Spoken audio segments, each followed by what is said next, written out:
What happens when America's sweetheart meets late-night television's most unpredictable host, and the conversation takes a turn nobody saw coming? The answer involves raised voices, uncomfortable silences, and one of the most shocking walk-offs in late-night history. Before we dive into this incredible story, make sure to hit that subscribe button and drop a comment below with your thoughts on celebrity interviews gone wrong. The studio lights were blazing as Jimmy Kimmel adjusted his tie, flashing that signature grin to the audience. Kristen Bell had just settled into the guest chair, her usual bright demeanor lighting up the set. The audience was buzzing with excitement, expecting the typical lighthearted banter they'd come to love from both personalities. "So Kristen," Jimmy began, leaning back in his chair with a casual air, "you've been pretty vocal about various causes lately. Some might say you're becoming quite the activist." Kristen's smile remained intact, but there was something in her eyes, a slight shift that only the most observant viewers might have caught. "I think using your platform responsibly is important, Jimmy. When you have a voice, you should use it." Right. Jimmy nodded, then paused for effect. "But don't you think sometimes celebrities should just stick to entertaining? I mean, when I want political advice, I usually don't turn to Frozen songs." The audience chuckled, but Kristen's posture stiffened noticeably. Her hands, which had been relaxed in her lap, now gripped the armrests of her chair. "That's an interesting perspective, Jimmy. So you think actors should just shut up and perform?" "I didn't say shut up," Jimmy replied, his tone still playful but with an edge creeping in. "I'm just saying, maybe leave the heavy stuff to people who actually know what they're talking about."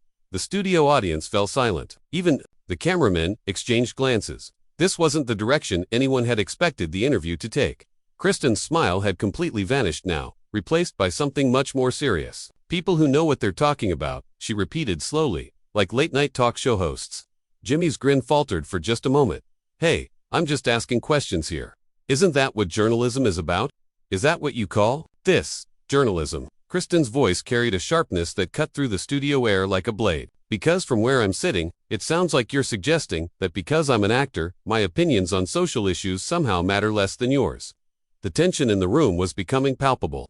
Jimmy shifted in his seat, clearly not expecting this level of pushback. "Look, Kristen, I think you're taking this the wrong way. I'm just saying that maybe, when people tune in to watch entertainment, they want to be entertained, not lectured." "Lectured," Kristen repeated, her voice dropping to a dangerously quiet level. "So when I talk about climate change, that's lecturing. When I discuss social justice, that's lecturing. But when you make jokes about politicians every single night, that's just entertainment." The audience was completely silent now, the usual energy of a late-night taping replaced by an uncomfortable tension that seemed to fill every corner of the studio. Jimmy's famous quick wit seemed to have abandoned him as he struggled to regain control of the conversation.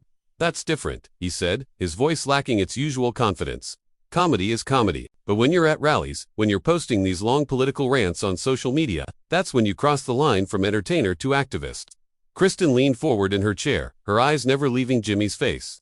"And what exactly is wrong with being an activist? What's wrong with caring about the world beyond Hollywood?" "Nothing's wrong with caring," Jimmy replied, his voice rising slightly. "But there's a difference between caring and thinking you're qualified to tell everyone else how to think." The words hung in the air like smoke after an explosion. Even Jimmy seemed to realize he'd gone too far, his face immediately showing regret. But it was too late. Kristen's expression had shifted from annoyed to genuinely angry. "Qualified," she said, her voice barely above a whisper, but somehow carrying to every corner of the studio. "So what qualifies someone to have an opinion? Jimmy, a college degree, life experience, or just having a late-night television show?" Jimmy tried to laugh it off, but the sound came out forced and hollow. "Come on, Kristen, that's not what I meant." "Actually, I think that's exactly what you meant," she replied, standing up slowly from her chair. The movement was deliberate, controlled, but it sent shockwaves through the studio. No guest had ever stood up during an interview on Jimmy Kimmel Live. "You think that because I'm known for playing a cartoon princess and a quirky neighbor, my thoughts on real-world issues are somehow less valid than yours?" The cameras continued rolling, capturing every second of what was quickly becoming one of the most intense moments in late-night television history. Jimmy's face had gone pale, his usual composure completely shattered.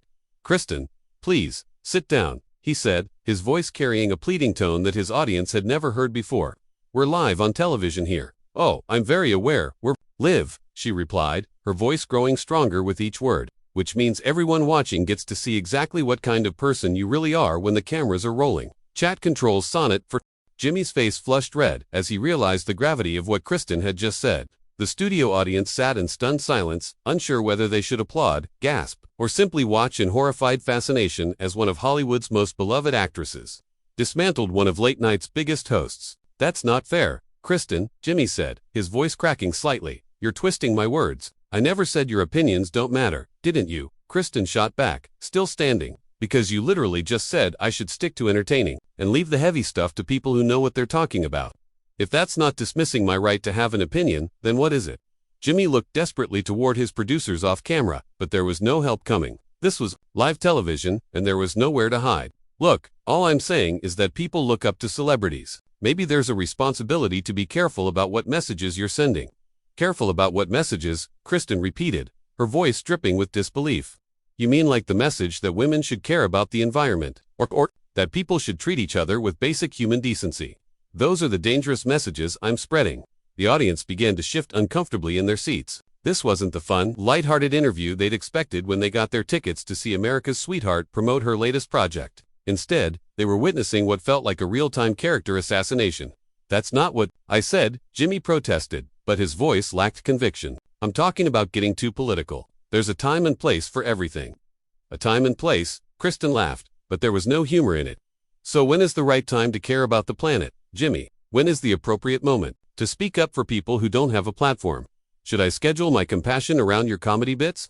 Jimmy's famous quick wit had completely abandoned him. He sat there, mouth slightly open, clearly struggling to find a response that wouldn't make things worse. But Kristen wasn't finished. You know what I find really interesting, she continued, pacing slightly beside her chair. You have no problem making political jokes every single night. You mock politicians. You comment on current events. You give your opinion on everything from foreign policy to social media trends. But when I use my platform to actually try to make a positive difference, suddenly, I'm overstepping. Comedy is different, Jimmy mumbled, but even he didn't sound convinced by his own argument anymore. Different how? Kristen demanded. Because you hide behind punchlines.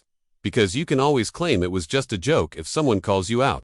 At least when I take a stand on something, I own it. I don't hide behind humor and then act like I'm above the fray. The silence in the studio was deafening. Even the usually invisible crew members had stopped what they were doing to watch the confrontation unfold. Jimmy's bandleader, who normally provided comic relief during awkward moments, sat frozen behind his keyboard. Kristen, I think you're being a little unfair here. Jimmy tried one more time, his voice barely above a whisper. Unfair. The word exploded from Kristen's lips like a gunshot. You invite me on your show, presumably to promote my work, and instead you decide to ambush me with some half-baked philosophy about how actors should know their place. And I'm being unfair. Jimmy's hands were visibly shaking now as he gripped his note cards. It wasn't supposed to be an ambush. I was just trying to have a conversation. A conversation, Kristen repeated slowly. Is that what you call it when you tell someone their deeply held beliefs are just noise? When you suggest that caring about important issues is somehow beneath their station? The camera operators were having a field day, alternating between close-ups of Kristen's passionate expression and Jimmy's increasingly panicked face. This was the kind of unscripted television that viewers would be talking about for years. I never said caring was beneath anyone, Jimmy protested weakly. You didn't have to say it directly, Kristen replied, her voice cutting through his excuses like a hot knife through butter. Your implication was clear. Celebrities should stay in their lane. They should entertain and keep their mouths shut about anything that actually matters. Jimmy made one last desperate attempt to regain control. Look, can we just start over? Maybe we got off on the wrong foot here. Kristen stared at him for a long moment, her expression a mixture of disbelief and disappointment. Start over. Jimmy, you just spent the last 10 minutes telling me that my voice doesn't matter because I'm an entertainer, and now you want to pretend it never happened. That's not what I was trying to say, Jimmy insisted, but his voice was so quiet now that the studio microphones were barely picking it up. Then what exactly were you trying to say? Kristen asked, crossing her arms. Because from where I'm standing, it seems like you thought you could bring me on here and put me in my place. Maybe you figured the bubbly actress from the Disney movie would just smile and nod while you explained to her how the world really works.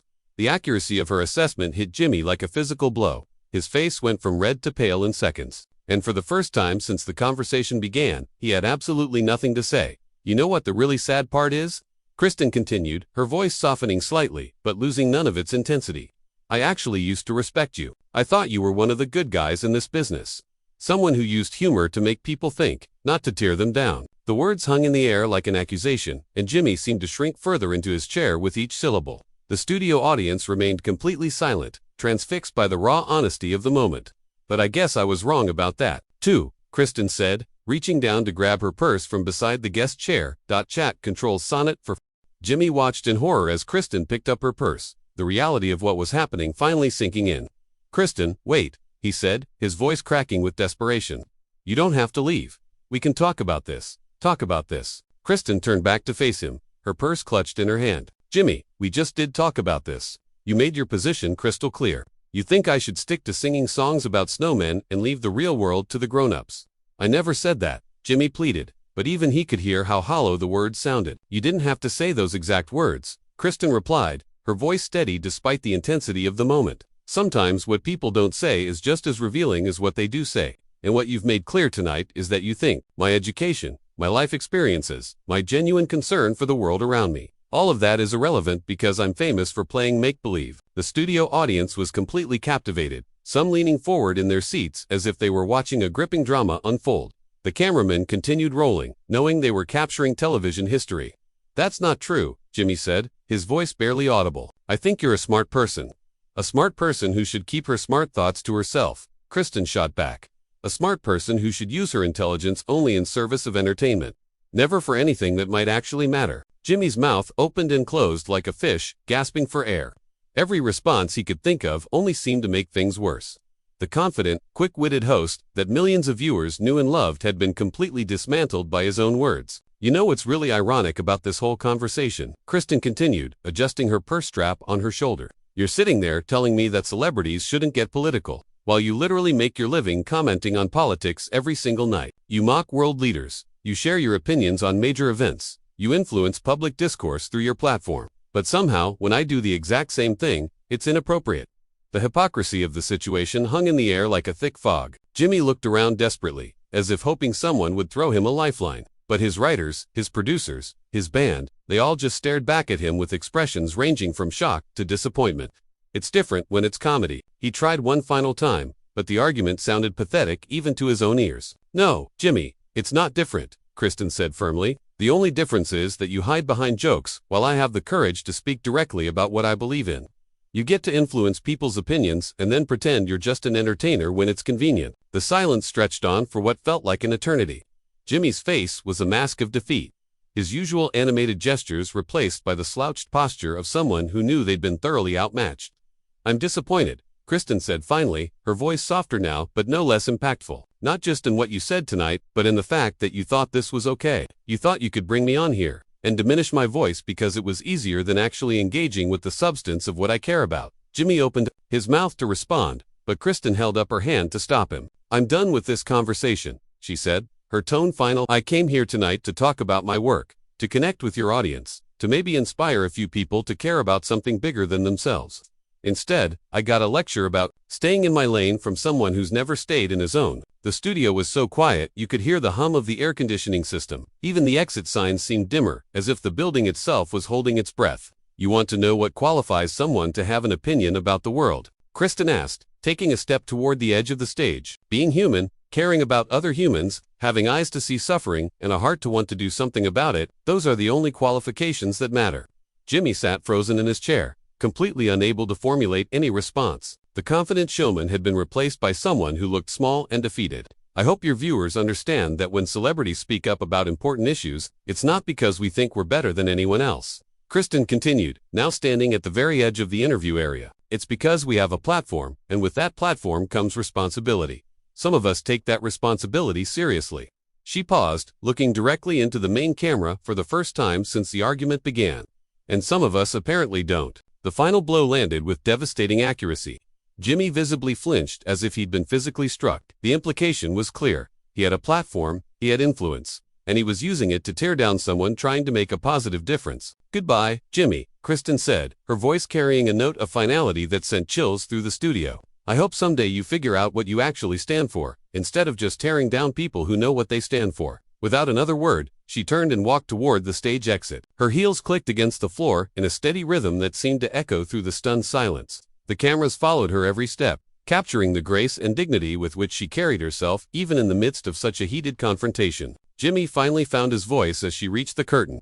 "Kristen, please," he called out, but she didn't turn around, didn't slow down, didn't acknowledge him at all. She simply pushed through the curtain and disappeared from view, leaving behind a studio full of shocked faces and one very humbled talk show host. The silence stretched on for several more seconds before Jimmy finally looked into the camera. his face a portrait of someone who'd just realized they'd made a terrible mistake. But the damage was done.